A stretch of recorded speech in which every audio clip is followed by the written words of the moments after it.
You're listening to Shooting Hoops with your hosts, Dia Miller and Adam Drexler.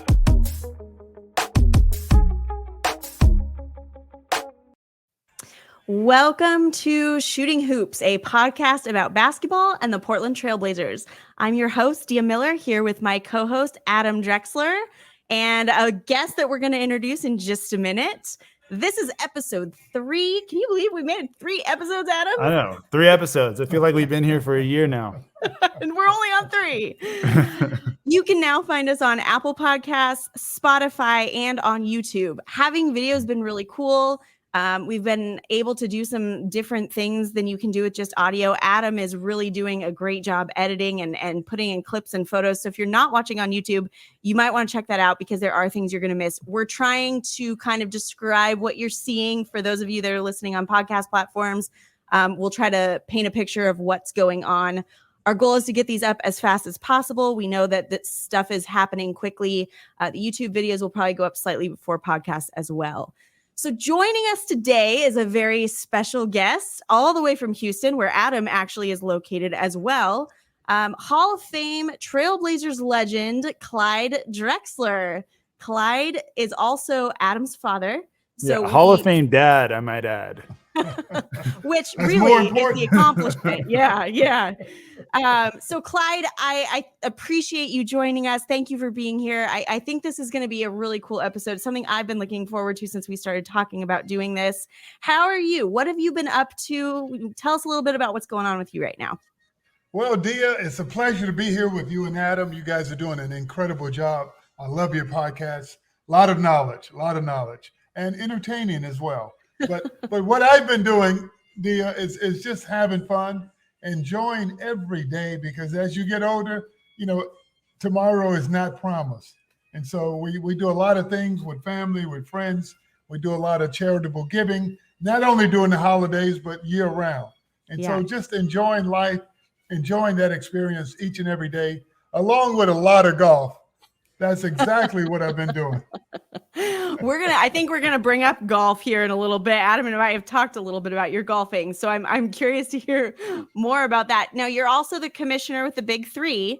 That's kind of an exciting thing. How long have you been doing that? 5 or 6 years since the beginning of the Big 3, and that's co-founders Ice Cube and Jeff Quatnitz, his business buddy, partner, and they are incredibly visionary in what they've accomplished with the Big 3 so far. Just Amy Trask was our chairman of the board, and just a lot of great players, incredible Hall of Fame coaches. 3-on-3 is a new sport, as Adam knows. Half court, professional basketball, it doesn't get any better. And it's been a lot of fun. We're coached by Hall of Fame players like Julius Erving, George Gervin, Gary Payton, Charles Oakley, Lisa Leslie, Nancy Lieberman, Michael Cooper, Reggie Theus, Rick Mahorn, Rick Barry. Gilbert Arenas, Steven Jackson, who's won the last 2 titles. What was that like to get to play together I guess you guys weren't playing together, but Adam was playing and you guys were kind of working together there for a little bit. How was that? It was great because, you're so proud of your kids. Adam has always been exemplary, awesome son. Never had a problem with him. He's into his own world. He's smart. People love him. He loves people. And so every day is a good day with Adam, trust me. But Adam came to the Big 3 Combine, and people didn't expect him to play so well, but they didn't know he was that young and could play like he could play. And so he made a team. His team was very good. They came in 3rd or 4th place out of 12 teams. And so they had a very successful season, and Adam was a big part of that. He was coached by Rick Mahorn, and those guys all got along. They were like the fun team in the whole league. So it was great to watch him week after week. That's really cool. Adam, what was it like playing with your dad being there? It was surreal because normally I'm halfway across the country or in another place, random place, and he kind of just has to hear details or catch little clips every now and then. But getting to have him there at the games and high five after a bucket or whatever was just the coolest experience. So it was really fun. And then you're also playing against people that you admire and people that you watched your entire life. So anytime you're in the presence of legends, it's amazing. So I'm just grateful for the opportunity. For sure. So the Trailblazers, we're going to shift a little bit here. Portland Trailblazers, they are starting off with quite a record and getting people talking. Have you heard at all what's going on with the Blazers this year? Have you been following that team at all? I always follow the NBA. My favorite two teams. Guess who they are? I would guess the Blazers and the Rockets. The Portland Trailblazers, number one. Houston Rockets, number two. I love them both. Those are the two teams I played for. So they invested in me, and so I invest in them, right? And so the Blazers are off to a good start. We won't talk about the Rockets. They need some help. But anyway, the Blazers are off to a very good start. Chauncey Billups is a heck of a coach, perhaps one of the best young coaches in the game. If Damian Lillard is healthy, they're going to have a heck of a record this season. But the key is to get Damian healthy, because as he gets older, it happens to everyone. You're going to start to have more and more injuries, and they need him on the floor. Yeah. So we're recording this on Monday, the 7th. Dame is actually back tonight after his injury. So, and I don't believe there's a minutes restriction on him. So hopefully that means that he's back to, being in a good place and can get back to being normal Dame that we've seen. Yeah. He came out really strong in the very first game this season and tied your record. You had held the record with the Trailblazers for the most points in a season opener. I believe it was 41, and Dame came out and tied it this season. So he's kind of creeping up there on some of these records you've had. He's also Go ahead. Yeah. No, I'll tell you, records are made to be broken. We had a few more things. First of all, he's an outstanding player and an outstanding person. So if someone's going to break your record, Damian Lillard would be the guy you'd pick, first of all. But in an era of no hand checking, you should score more, okay?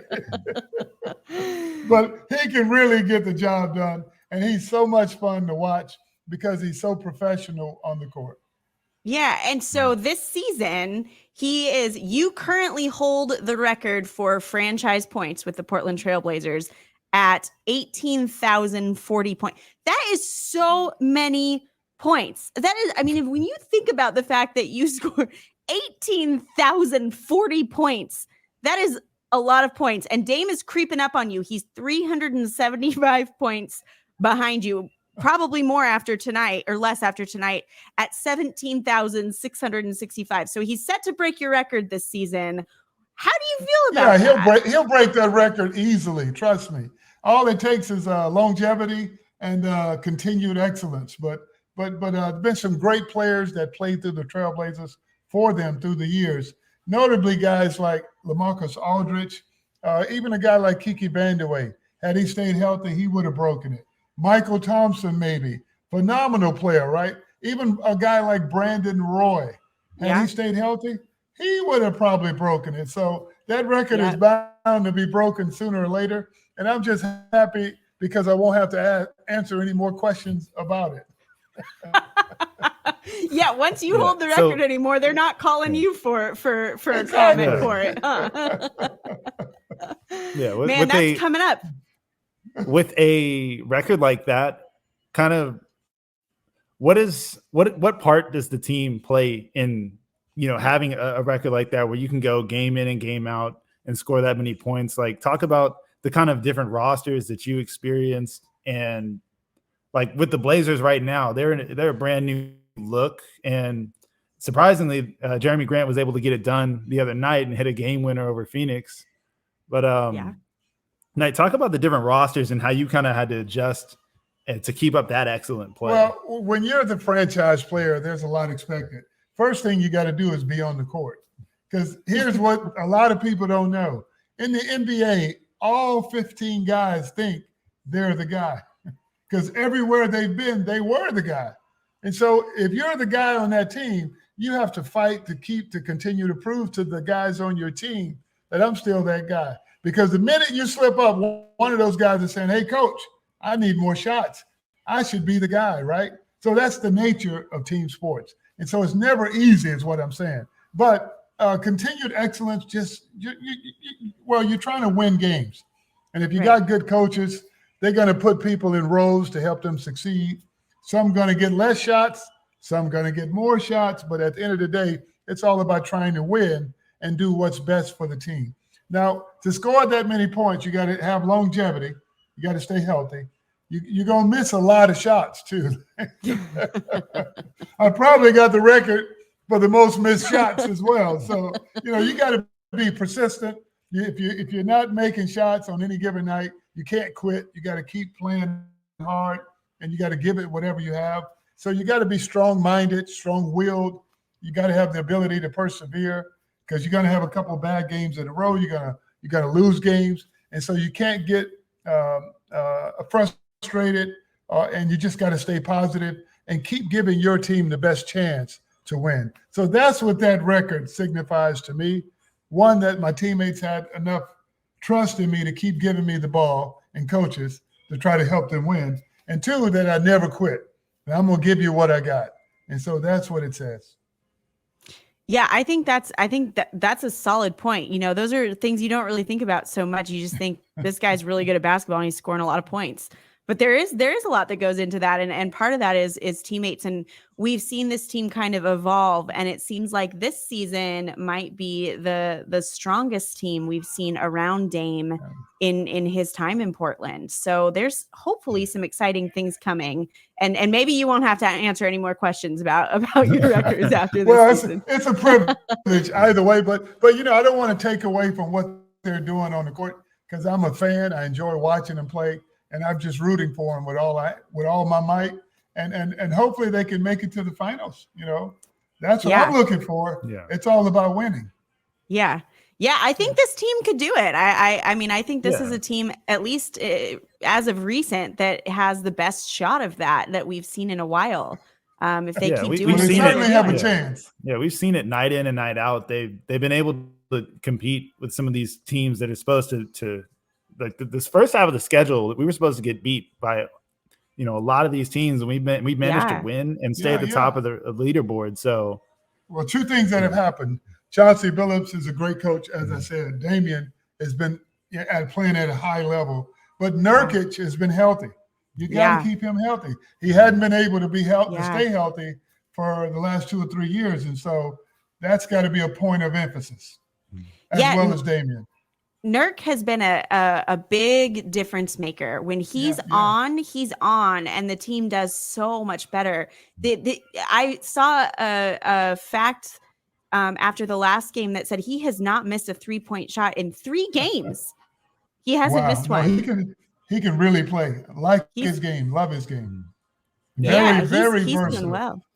Yeah, I think the Blazers now they're geared more towards being tough-nosed defenders. They're gritty this year as opposed to previous years. Now they've got guys like Jeremy Grant, Josh Hart, and Gary Payton Jr., who are all dogs on the court. They can go out there and make those intangible plays. But that's Chauncey Billups. When he played with the Detroit Pistons, 7 straight Eastern Conference Finals, Mr. Big Shot was a great defender. And so he's putting his imprint on this team. So I give him a lot of credit. I saw somebody say something the other day. I think it was a tweet that said something along the lines of Chauncey's essentially recreating that team with who they're bringing in and what they're doing, that it looks very familiar to what he did as a player there. So that's interesting that you say that, that sounds like that might be the consensus here. Yeah. No doubt. You see it with like the game the other night. They even used kind of that Tayshaun Prince, if you remember, that kind of Swiss Army knife player. They did that with Justice Winslow the other night, where he almost had a triple-double with 9 assists, running point. And he's done that in high school when he was here in Houston. So we saw him. Yeah. And we root for Justice. We wonder why he hasn't been more consistent in his NBA career. But hopefully he's in a place, Portland, where he feels comfortable, because the Blazers, the fans are the best in the world. And hopefully it can bring out the best in Justice Winslow.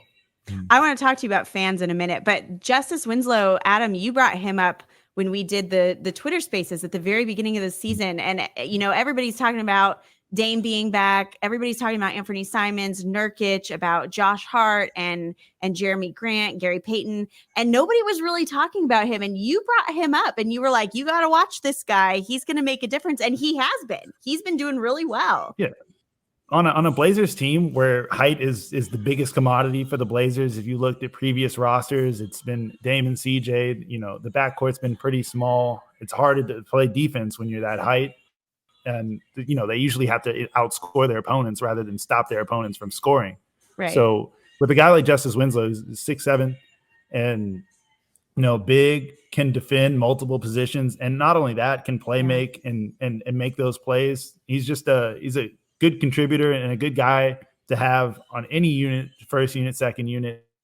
Just same as Josh Hart, another guy who can fit into any role. We saw when Dame and Simons were out last season, he was able to step in and score like nobody's business. So having players that can come in and fill those roles is essential, especially like Jeremy Grant, who's, you know, started out in the league as a hustler, as a second effort guy, and now all of a sudden he's getting buckets. So the Blazers are like the Swiss Army knife team. Well, they just do what they can do. But I can tell, Adam, you've learned this game. We've been talking basketball since Adam was 1 or 2 years of age. So he loves the game, very knowledgeable about the game. So, Grasshopper, you've learned your craft well. I actually So I have to ask about that because Adam, I did an interview with Adam a while back, and one of the things he was talking about was when he was a teenager, and because he hadn't really played competitively when he was younger, and you know, when he was realizing that he could play basketball. And I remember, Adam, you telling me how you realized that you could dunk. You didn't know you could dunk until your coach, what was the story that your coach dared you to or something? In the middle of a lunch break, he would bet me like $5 if I could dunk. And up to that point, I hadn't really tried. My athleticism was kicking in. After that, I was like, hey, Dad, there might be something to this basketball. We might have to work on it. So So Adam always played basketball, dear. Always. I mean, every season he played, he was on the team. He practiced year round. Always had a court or basketball, a goal at my home, so he could play anytime he wanted with his buddies. But Adam loved music. He was equally as talented in music, plays about 5 instruments, and he composes. So he was very talented in everything he's ever done. So I have to ask about this because we kind of put it out there for people to ask some questions. And this one is actually from my mom, who also is a Trailblazers fan. And, you know, she's part of why I was a Trailblazers fan. And I have to throw this up there because I think it's really interesting with all of this. So this is from let's see, where are we here? So she said, I want to know when he first realized he could fly toward the hoop. Did it just happen one day, or did he set out to do it? How did he develop into the glide? And I think that this is so interesting because, Adam, I remember so distinctly that story of when there's like this moment where you realized you could dunk. And so, Clyde, I'm curious from you, you know, you started playing and then did you just one day realize you could do it, or how did that start for you? Well, thank you, Julie. That's a great question. And she looks pretty cool with the glasses on. But so she got to be cool. But it starts with a thought, right? I was a martial artist at a young age, and so I was always working out, doing weights and calisthenics, push-ups, all that. And so when I started to play more basketball, age 12, 13, 14, what I saw was Julius Erving was the guy that I really enjoyed watching. And so one thing I noticed about him was he had these big old hands and he could jump to the basket from far away. And he would, you know, did incredible stuff. He was an all-around player, but his athleticism set him apart, right? And so I started, and there was a guy named Marcus Johnson who played at UCLA. He had this incredible high vertical leap. And they used to have articles about what he did to attain that vertical leap. Okay. And I tried to double his workouts, and it worked out for me. You know, they always say the harder you work, the luckier you get, right? And so between Julius Erving trying to emulate what he did and Marcus Johnson with a very high vertical, that's how it became the glide. But a lot of work, a lot of study. You got to be a student of the game, and it's got to be an original thought. You know, it's nobody made me do it. This was my own thoughts, and I was very fortunate to gather the resources to be able to do it. Yeah, that's really interesting how you made a conscious choice kind of go for that. And Adam, I hear a little bit of that in how you've talked about learning and playing as well. Yeah. But for me, I had the fortunate ability to like Google my father and copy everything that I saw in the videos. So that was what I did. I didn't get to see Dr. J. So he was special. Oh, he was one of the greatest of all time. Dr. J was my man.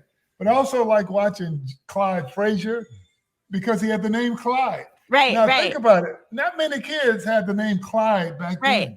And certainly not Drexler. So I'm thinking, boy, I got an unusual name. It was a source of a lot of kidding from my peers, right? But it turned out to be really good for the NBA. Yeah. Well, and Glide, I mean, it's a perfect rhyme. Where did that start? Do you remember where that started? It started in high school because I would take off from so far back. You know, back then you had to have a nickname if you were cool. Yeah. George, the Iceman, Gervin, Dr. J. You know, they had Earl, the Pearl, Monroe. They had all these great nicknames for the Magic Johnson. So when Clyde the Glide was born, I was thinking, phew, I got away with one. Because one, it wasn't corny, right? Right. Two, it was appropriate. So I kind of liked it. Yeah. Possibly the coolest nickname in the history of sports. I don't know. That's just my opinion. We got to poll that on Twitter. Yeah, we do. Because really, like, it's solid. It is a solid nickname for sure. Adam the Glide doesn't work. We were talking about that last week. with shading, because there have been a lot of people talking about how his dunks look and how he's kind of gliding. And we were laughing that Shaden's a lot harder to rhyme with. No, Adam has crazy hop. He has the same athleticism. He's just got to get healthy. But he's had a lot of fun in his career pursuing his basketball interests, and it's been great to watch him as his father. Absolutely. So we've got a couple questions here that people threw out there for you from when we posted that we were going to have you on the show. So I'm going to go through a couple of those and we'll kind of talk about those. Okay, let's put these up here. So there's a couple here that I'm going to go through that all kind of go together. So this is from Eric Oswald. He says, when's the last time you talked with Terry Porter? Who do you still keep in touch with from the Blazer era? And piggybacking onto that, we have this one. What was it like playing with Jerome Kersey? That comes from Tara, Team Mom. And Sean asks, Clyde, your favorite teammates in Portland. He also asked about food, but I'm curious about the teammates and who were your favorite teammates to play with, who you've stayed in touch with now as well. Well, that's a great question. I've been fortunate to have some great teammates. And if you're fortunate enough to play team sports professionally, you know there's some incredible guys with incredible stories, and the reason they got there is because they're incredible men, right? And so guys like Kenny Carr, who lives in Portland, Oregon, still keep in touch with KC. Darnell Valentine, Michael Thompson, Kiki Vanderway, all those guys I still keep in touch with. Steve Johnson, the great Steve Johnson. The guys I played with, guys like Terry Porter, talk to Terry and Buck Williams all the time. Too bad Jerome, Duck, Cliff, Drazen Petrovic are no longer with us, but I love those guys. Trust me. Yeah. And we all, rip guys, but they were great teammates and just good guys. But for the most part, Lafayette Lever was a friend of mine. Audie Norris. I had so many great teammates through the years. Calvin Nat. I mean, all of those guys are outstanding. And Adam, you grew up around these guys, I'm sure, being, teammates of your dad. Did you realize growing up what you were growing up around? Not really. And the weirdest one of all is I had no clue. I was like growing up hanging out with the Splash brother and Klay Thompson. And that was, at the time we're just kids, we're running around and stuff. Yeah. So when I saw draft night that he got drafted, I was like, what, Klay? So, cool. But the Blazers, in Portland, we had it was like a family community. We always saw each other. We were always hanging out, and then we'd, just gravitate towards other things in life. But I think me, my sister, my brother, and a lot of other, Blazers kids still keep in touch with each other. We still talk to the Porters. We still talk to the Thompsons. Yeah. the Williams. Yeah, we always talk to everybody. Everybody. But okay, let's go back to food. My favorite food in Portland was ringside on Burnside. That was the spot after games. That's where we used to go. All the good steaks. Oh my God, you needed it because in basketball you lose so much weight, you got to replenish. Right. Ringside was always there. And my favorite breakfast spot, Cafe Dewberry. But you can get dinner there as well. But that was one of my favorites. And I tell you what, I miss the French toast and the peppered steak. Listen, Adam has recommended I don't that. miss it because I just had it.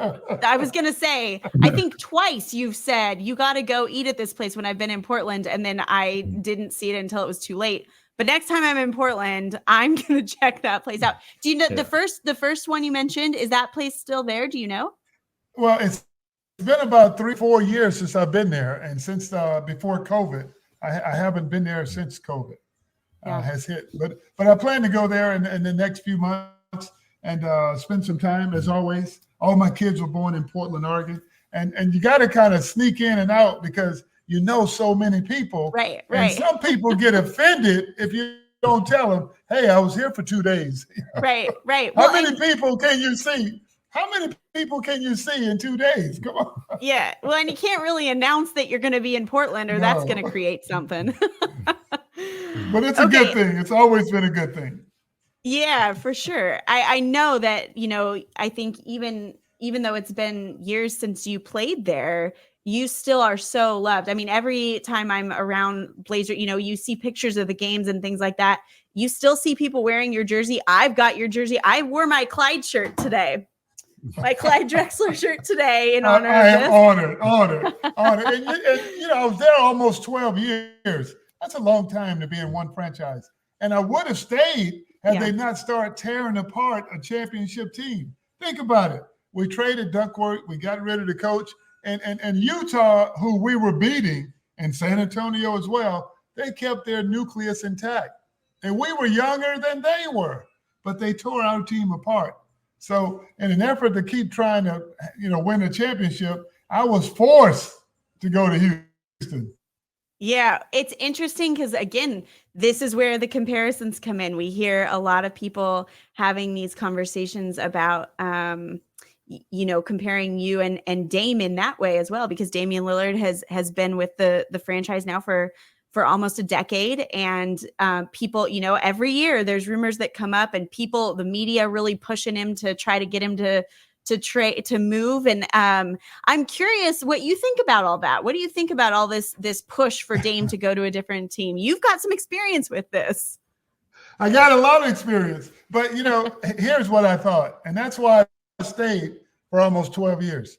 They were the team that invested in me in the draft. And so I wanted to show that loyalty as long as they were committed to winning. Now, the minute I see you're not trying to win a championship, we got a problem. Right. Because as a player, you only got so many years. It's just common sense, right? And so the fans, they deserve an opportunity to win year after year. And so the players know when you make ridiculous moves.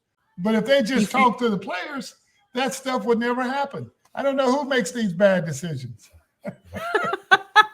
Unbelievable, all these years. Yeah, it's interesting. That's such an interesting perspective for people who, for fans who aren't inside that. Because I think fans, especially Portland fans, I always hear that I see too, on my perspective, Portland fans are so different, it seems. They're very loyal. You have players come in that they're the best. And you have players that come in that barely play at all, and fans will love them for years to come, no matter where they go. And so I feel like, that's a really special thing, where some teams you see fans driving players out and trying to get rid of them. They had a consecutive sellout streak before I got there. And luckily we were able to keep that going even after I left. So that tells you that they love their team, no matter who's on it. And so the guys usually respond to that. And that's the reason there's such a good chemistry with the community. Yeah. So one thing I think a lot of people have always wondered is, what is the experience of coming from like a big basketball city like Houston and a big team, and you're highly publicized, I think even more so than probably the Trailblazers at the time, U of H. Yeah. Coming from that, where you're big time media, and and moving from the South to a small market team in Portland, Oregon? Well, as a young black man, well, Portland had about 2 black guys when I got there. That's not counting the bus driver.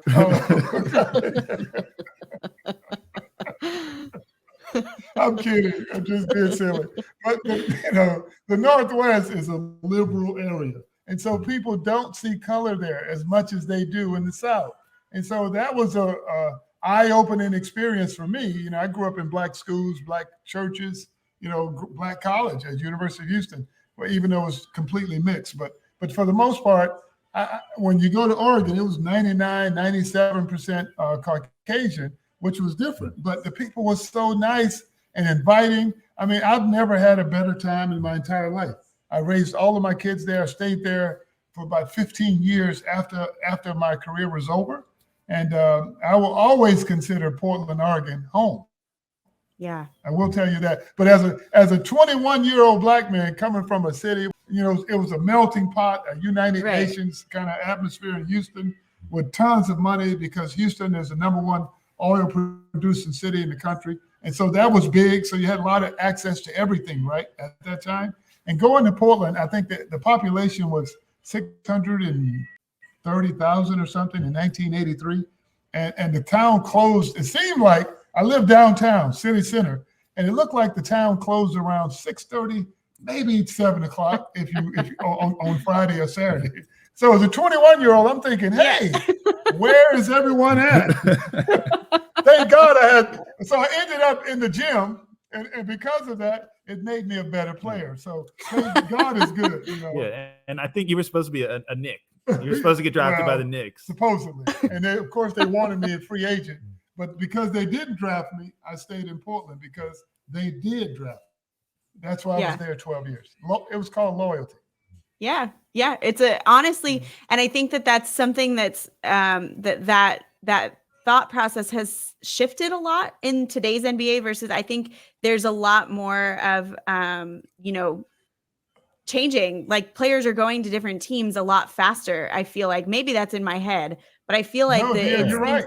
Yeah, it seems like it's all about the money. Yeah, they're it's teaming all about up. the money, and they're teaming up to try to get rings. But it seems like everyone's getting paid. Back when we played, you had to make the All-Star team 4 or 5 years, show a general manager that you're worthy of being a franchise player, and they might give you a decent contract. Now it seems like guys get max contracts just on potential, and they don't really have a lot to prove. And so if they're not happy, hold up. You didn't have steak at pregame meal for me. I'm going to go over here where they do have steak. There seems to be a lot of that. And I don't know if that's good for sports, because people get used to seeing you in a certain jersey. You need to stay with that team. But it also works both ways. Teams have traded guys through the years. And so sometimes it needs to be a little bit more loyalty on the part of both the team and the actual player. Yeah, I think one thing that from your era of playing is people didn't really team up. You were with your team and you were competing against your friends. And so from that era, aside from Hakeem, who would you have teamed up with? Because I know the Jordan Drexler combination was almost a thing in Portland. Would have been so great. Close. So close. I'll tell you what, they won the coin flip. They could have drafted Hakeem Olajuwon. They lost the coin flip. Portland did. Oof. And so so now they're thinking, who do we pick? Michael Jordan. We got Sam Bowie. We need a 7-footer. Michael Thompson, Klay Thompson's dad, said in the paper, if they pick Jordan, Clyde and Jordan will dominate the league for the next 10, 15 years. The general manager got so mad at Michael Thompson that he threatened to fine him if he talked to the media again about that. Between the players, it was easy. Get Jordan. We're going to run the thing. We're going to make it good. We're going to be good for a long time. But the general managers had another thought. And not that they were bad guys. They just didn't know conventional wisdom. The players always know. I will tell you that. We knew back then. Yeah. That's really interesting. You don't hear that a whole lot. No. I always heard the perspective of, well, the Blazers had Clyde, so they didn't necessarily need Michael Jordan. That's the perspective I always heard. So that's an interesting, the two of you together, that would have been something. And I remember growing up and watching that. It was never the Trailblazers versus the Bulls. It was Clyde versus Michael. Like that was the rivalry there, even more so than the two teams, was the two of you. And so actually that kind of leads me to the next couple questions here. Whoop, nope, that's not. Adam can cut that out. What you got? Okay, so this comes from Lakers Guru. He says, I would love to hear about his matchups with Jordan. I often thought he got the best of Jordan more than any other guards in that early 90s era. Loved him so much, I patterned my jump shot after him. So, and then we also have this guy right here. From Taylor, she says, what was his favorite thing about playing against MJ? I think that there's a lot of questions about Michael Jordan. Obviously, that's a common, I'm sure, something you hear often. And then we had, the documentary that aired. And so there was even more conversation about that. So talk to us about that a little bit. Well, Dia, first of all, Michael's a friend and he's always been a friend. I've always admired his game and I love playing against him. If it was up to me, I would have played against him every single night because you want to play against the best. It brings out the best in you.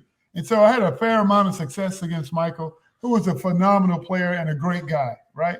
But I was a little bit bigger at 6'7", 225, 230. Michael 6'6", 205.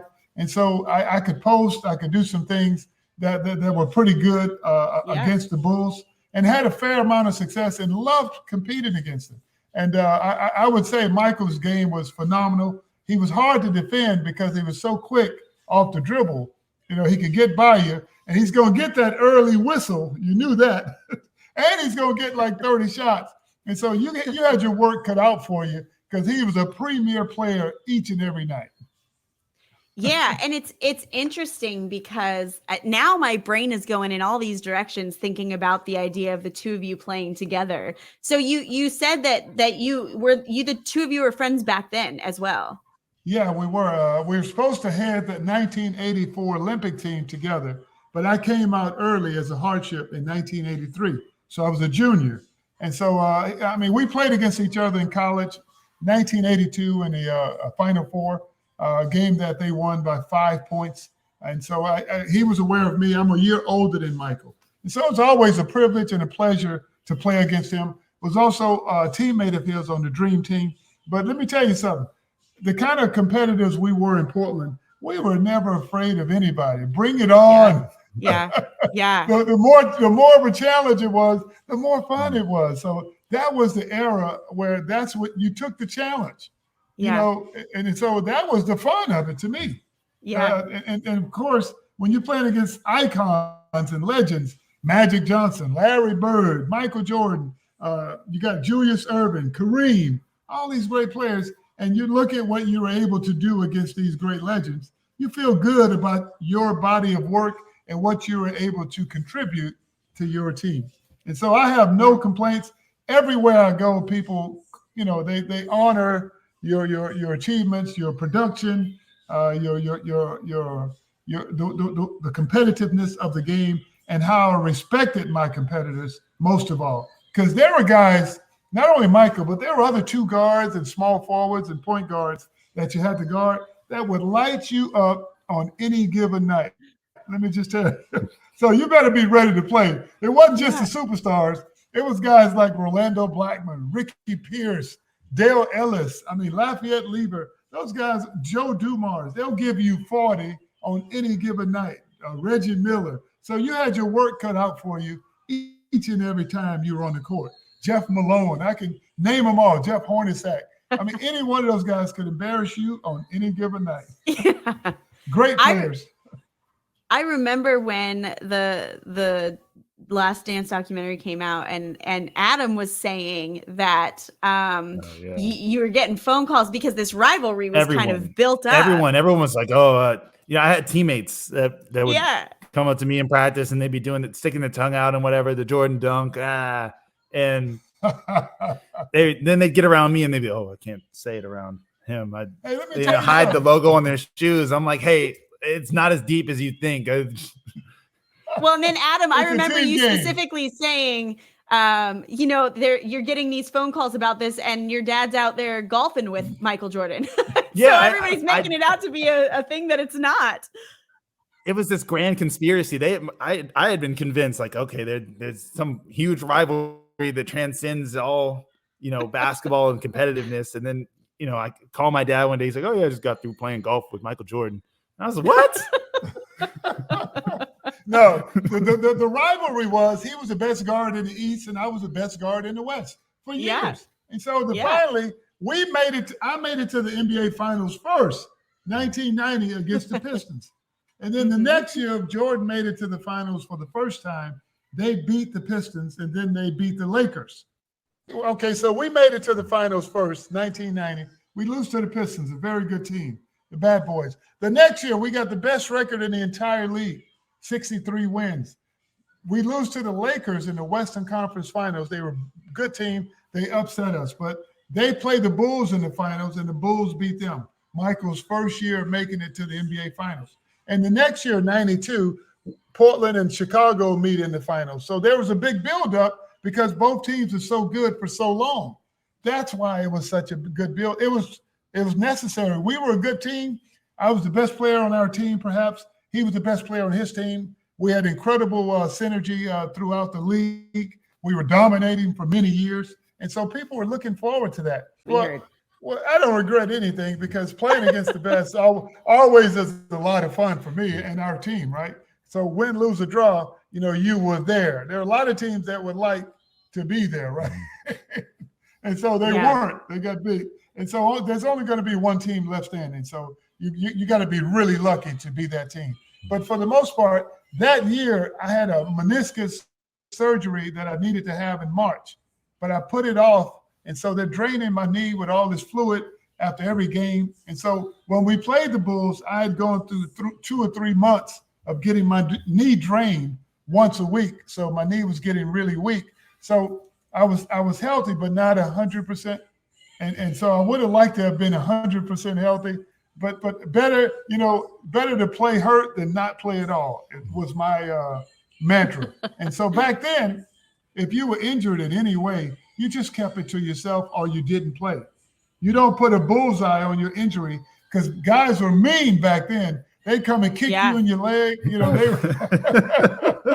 So you got to suck it up and play or don't. But I chose to play and I wouldn't have it any other way. But that's the only thing that put a damper on it for me.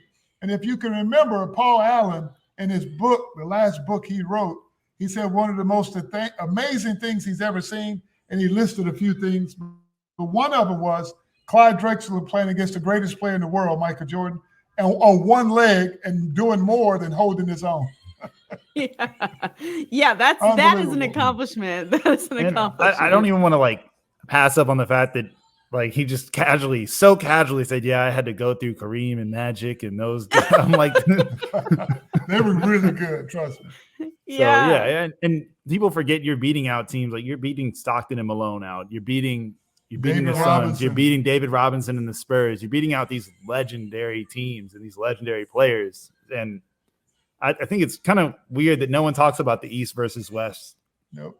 That was the biggest rivalry, I think, at that time in terms of the guards. That's sports, though. People talk about what's interesting, and they don't really care too much about the facts sometimes. They just watch the teams that they love. And that's okay because we play the game because we love it, not for anything else.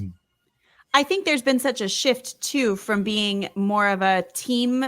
It's obviously still very much a team sport, but as far as how fans consume, rather than having people that are diehard fans of teams, it seems like you have a lot more people that are diehard fans of players. And so I think where we used to talk about, well, this team has a rivalry with this team. Now we talk a lot more about, well, this player has a rivalry with this player. And I think that maybe impacts the way that people talk about the NBA years ago as well, even though at the time we were talking about this team and this team or the East and the West. Now looking back on it, people are comparing this player versus this player because that's kind of the narrative that happens now a lot. Which is not fair because it's team sport, right? It's not golf. Right. It's not tennis. You can have 50 points and 25 rebounds. But if I miss the 2 free throws at the end and we lose. The guy who's on the other team is a winner who didn't even play in the game. He's a champion. But you could have 50 points and 25 rebounds, but because your team didn't win, you're not a champion. See, that's completely ridiculous, right? It's a team sport. You got to do the best you can. And if you're lucky enough and good enough, your team can win. But quite often, the best team does not win. But most of the time, they do. Yeah. Well, I mean, you see that. You can look at some of the teams currently in the NBA that on paper look like they're stacked teams, but they struggle and they don't do so well. So, I mean, I can think of one team in particular that is in the same city that I'm in. This entire beginning of the season has been, it's like somebody flipped the standings upside down. You see a lot of teams who are primed to be competitors, primed to make deep runs in the playoffs, and they're struggling out of the gates. You got the Golden State Warriors who are struggling to get wins right now with nearly the same roster. Yeah, but what you got to understand is if you've been in the game for a while, you're a seasoned veteran, you don't make any judgments until after the All-Star break. Everything that's happening now is all preliminary. Back when we were playing, we would always say, even the worst team could have you beaten by halftime. But the second half, you come out and take care of business. Listen, I don't love that right now because the Blazers are doing really well, and I would like to judge based off of that. Yeah, can we pull them out of this conversation, please? We hope that's going to be their norm. Yes. Yeah, they were like 4-0, and I'm like, that's it. We're winning it all. This is the year. They're 4-0. It could happen. We're keeping our fingers crossed. Yeah, we are. Yeah, I think we are. With that, if we can continue to play gritty, if we can continue to surprise these teams with making good plays, and not only people making good plays, but people are showing up game in and game out. Someone's stepping up, whether it's a rookie, whether it's Grant, whether it's Simons, whether it's Dame. People are just showing up, and if Dame can get other people to show up alongside him, they can beat some of these good teams. I agree with that. He's going to have a lot of help. Simons is very capable. He's a bucket. I think Chauncey is getting the most out of him. It's giving him a new role on that team that he's embracing. But a good pickup in Jeremy Grant because he's got a lot to prove as a player coming from Detroit. Josh Hart, a good opportunity for him to show that he's a primetime starter on a good team, something that he hasn't had a chance to do. And so there are a lot of guys. Justice Winslow with something to prove. A lot of guys, the two rookies last year, Little and Sharp, those guys have to prove that they belong. And so there are a lot of guys who are going to have something to prove, which is great if you're the coach because you give them the opportunity to do that. Well, we have a lot of really good young guys too. I mean, our rookie this year, Shaedon Sharp, is just, I mean, he's making all kinds of headlines. People are talking about him. We've got one guy that I've been really excited about since last season in Keon Johnson, who I feel like has shown massive improvement since last season. Point.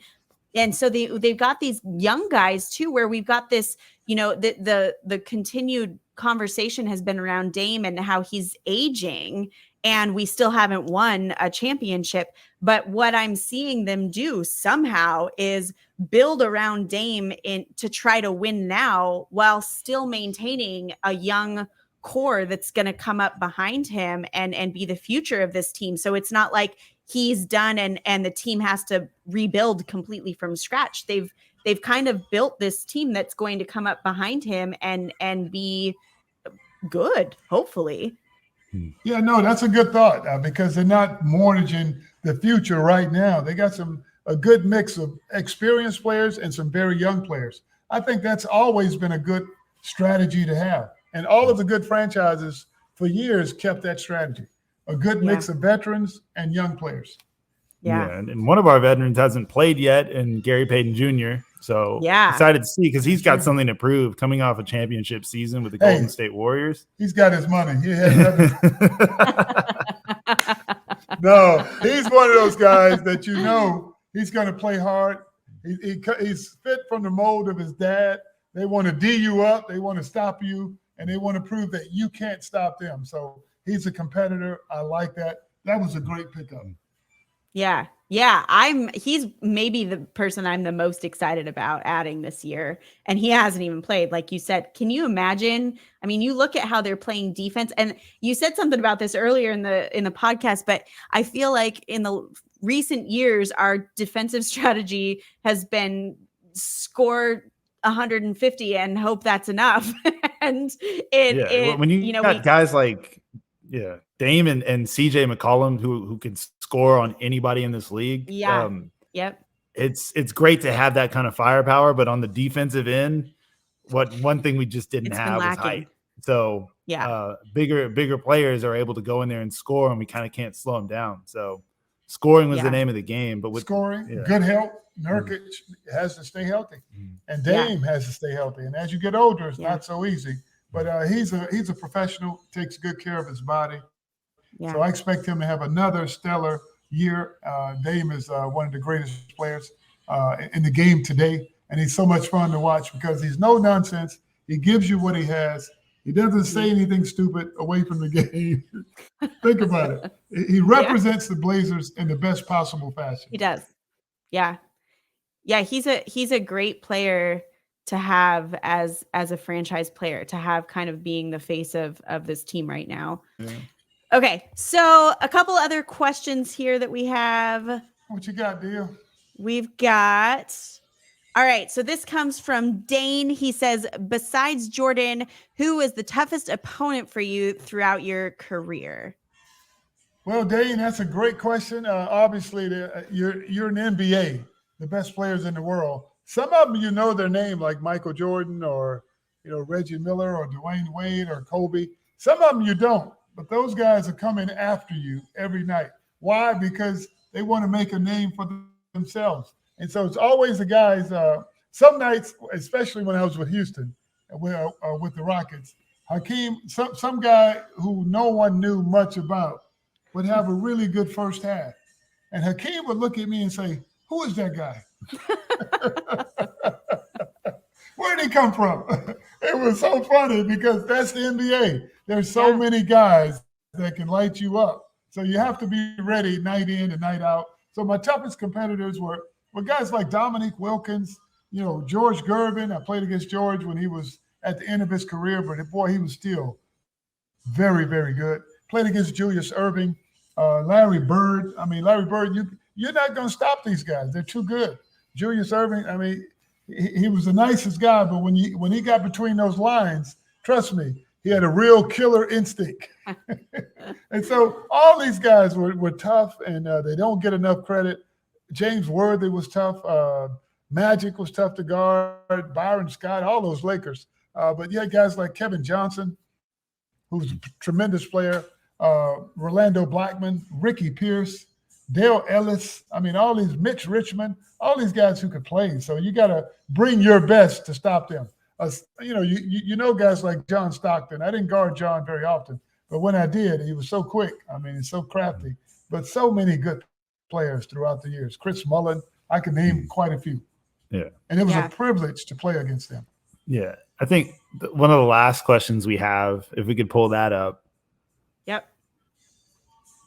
I think it's this one. Ooh. And before we pull it up, I just want to preface it with a lot of players in today's game, or a lot of people have this argument like new versus old, and what older players would do in today's era and what today's era players would do in the era back then. And I think the weirdest thing about it is the comparison of the play style now. You're saying that if players or legends played in this era, they wouldn't shoot threes. I think that's weird. They would adapt, obviously, but 100%. Kind of talk about how you would fare in today's NBA. Well, so this one comes from Josh Rodriguez. This one comes from Josh Rodriguez. For all of our listening on audio, how would he fare in today's NBA? Well, I'm going to steal a quote from somebody else. I still think I could get 20 points a game, at 60.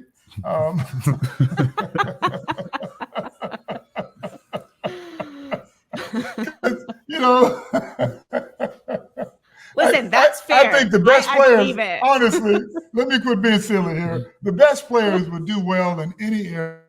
The reason they were good is because, one, they were smart. They had weapons you could not stop. And if you stop one, they'd figure out another way to beat you. And so they were gamers. They were smart. And so the best players of any era would be good in any era because they'd find a way to beat you. That's why they're good.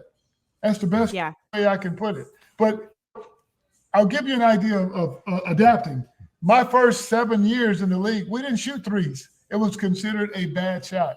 Well, 1990, it became a big thing. Hey, every team is shooting threes. Guess who started shooting threes? I did. I made the NBA All-Star team as one of the top 10 three-point shooters in the league. It was in the three-point contest. Thank you. So that just shows you how quickly the good players can adapt if they want to. And so that's good players are good players for a reason. They would do well in any era. Yeah, I like that answer. Adam, hold up. Excuse me, Dia. No, go for it. Go. Couple that with no hand checking. No. I just want to clarify for all the fans. Like back then, when he played, you could put a hand on somebody. And an elbow. And push them away. Now, and you still did what you did. You take that away, now you got to back up. Now, I drove to the basket more than any player in the history of the game. I guarantee you that. There's no doubt about that. And I would elevate if you didn't get there quick enough, the play was over, right? So imagine with no hand checking how much I would drive to the basket today. Oh, my God. I would shoot threes, but let me tell you something. And then teams, when we played, every team had 2 or 3 7-footers to stop guys like me from getting to the basket. Now teams are going small. The biggest guys like 6'7". Are you kidding me? I'd have like 25 rebounds a game. but you know, that's the competitive side of me talking. And even though I'm 60, you know, I can still dream. But you know, it's a different game. I love the way the game is being adapted today. It's still fun to watch, but it's totally different from the way we play. No mistake. Yeah, I think that's actually one of the things that's so beautiful about the game of basketball is just the way that it can evolve and the way that players can evolve and the game can kind of change. But I think you're right. I think the players that are good in one era would absolutely adapt. I think, you know, there's this competitive nature that is just you don't stop that, and that will drive you to some great lengths. And I think that combined with just the athleticism and the skill, you're going to adapt. You'd be fine. You'd be great. You adapt. Not only would you adapt, you'd be one of the best. You thrive. So take a guy like Isaiah Thomas. He played 12 years, 11-year All-Star, right?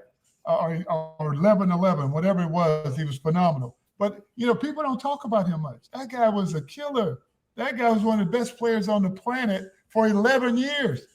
Can you believe how good he was? People barely mention his name. Yeah, and mind you, he was going behind the back between the legs in an era where he could be pushed. Yeah. Have you ever tried to dribble while being pushed? And 7-footers behind him, you know. So just think about how hard it was to score back then, as opposed to today's game. I mean, it's light years away. It's a totally different game. That's all I can say. Every team had 2 or 3 7-footers because of that. You need to protect your basket. Yeah. You know, and so Adam, if I remember you didn't do that. No, go ahead, Dia. I was just going to say, Adam, I remember a story that you told when we talked about how you were playing. I want to say it was when I don't remember which team's camp it was, but your dad was telling you not to shoot threes. With the Do Rockets. you remember this story? Yeah. Okay. Tell that story, because that's great. Mike D'Antoni walked in and said, "Hey guys, for this team, we're not going to shoot any shots inside of the 3-point line. We're only going to shoot threes and layups, and that's it. Nothing else." And he would stop practice if you shot a mid-range shot. He would stop practice and give us a lecture about why it's not a good shot. And after the first practice, I called my dad, and he's like, "So, what happened? What'd you do?" And I was like, "Well, I shot a bunch of threes." And he's like, "Why would you do that? You know, go to the basket, tear the rim down, go to your mid-range, go to your post." I was like, "We can't do any of that. We're not allowed." And it was just this weird conversation, because that was the first time it was a clash of styles. To me, my whole life, my father had taught me, be efficient, go to your mid-range, go to your spots. And we were running like a fire drill to get to the 3-point line. And that's a recipe for disaster. I stick with my guns. Mid-range, getting to the basket and posting will make you more efficient and will help your team win. And Chris Paul is one of the few guys that still does that. And I love it, because he had never changed his game. That doesn't mean he can't shoot threes. He's Right. trying to win by being efficient. Anybody who says we only shoot threes doesn't really know the game. Trust me. And a famous dad quote is, "Any shot you can make is a good shot." Hey, listen, Hey, I've never seen a coach take a guy out for being 7 for 7. right. I fully embrace that. There have been a couple games where there was one infamously where Dame made a shot and it was called a bad shot. And I kept saying, it's not a bad shot. It went in. That's a great shot. He scored. We're calling that good. So I can get on board with this. I'm gonna save that one. No doubt. I mean, you're trying to win. Efficiency wins games. So go to any game, part of your game that you know you can make, and you're going to be a good player. Yeah. Adam, guys come out there and they shoot those long threes trying to beat Steph Curry, Klay Thompson. Those guys are special. That's what they do. But if you they play to their strengths. That is their strength. Yeah, so that's why they're so good. Do you think Giannis should be out there shooting from the logo? No. Shaq? No, but listen, when you've got him, like you've got logo Lillard, you're going to let him shoot from that. I'll tell you that. That's his strength. He's so good at it. Yeah, so good at it. Adam, is there anything you want to add or any other questions you want to throw in there? No, I just hope Blazers fans got a chance to kind of see what it's like from the perspective of a legend and someone who's done just about everything there is to do with an NBA organization. Yeah. No, I tell you what, God is good. I've been blessed to play a sport that I love for a living. Played against some of the best players in the world and had so much fun throughout the process. Some guys are so frustrated and so much, they get too mechanical. I enjoyed every single minute. I'd be eating right before the game, 30 minutes before game time, I'd be eating a hot dog, reading a book in my suit. And so the coaches and the other players would go, "Hey, are you playing tonight?" I go, "Yeah." When the game starts, I'll be ready. But I enjoyed every single moment of every game because I knew it was a privilege to play in the NBA, which was my dream from day one. So the moment I put on that Trailblazer jersey, it was on. Yeah. Well, Clyde, we appreciate you being here so much. And I think we have some plans for you maybe in the future. We'll talk about that more later. But we finally have Adam on Twitter. You can find him at Drexglides2. And I am Deandra Ann, DIANDRAANN. Clyde, I'm pretty sure you're not on social media. Nothing. Okay, so we won't plug yours. It doesn't exist. No, that ain't gonna ever happen. How can you be private being on social media? And look, I give you so much credit for that, and I think it is definitely a smart way to go. Well, thank you, dear. But I want to say, you and Adam are the current dream team. It's been a pleasure to be here with you both. And I wish you all the best in the future. Thank you. Thank you. Go Blazers. To our listeners, make sure you're subscribed to our YouTube channel and our podcast feed so you don't miss out on the latest episodes and updates. We appreciate your support as we grow this. With anything like this, we're starting from scratch. So likes, subscribes, shares, comments, ratings, all of that helps us with this podcast. And we just really appreciate the support. Thank you so much for listening to the Shooting Hoops podcast. We will be back with more next week. And have a Drexellent day, Blazers fans. Hey, I like that. You're listening to Shooting Hoops with your hosts, Dia Miller and Adam Drexler.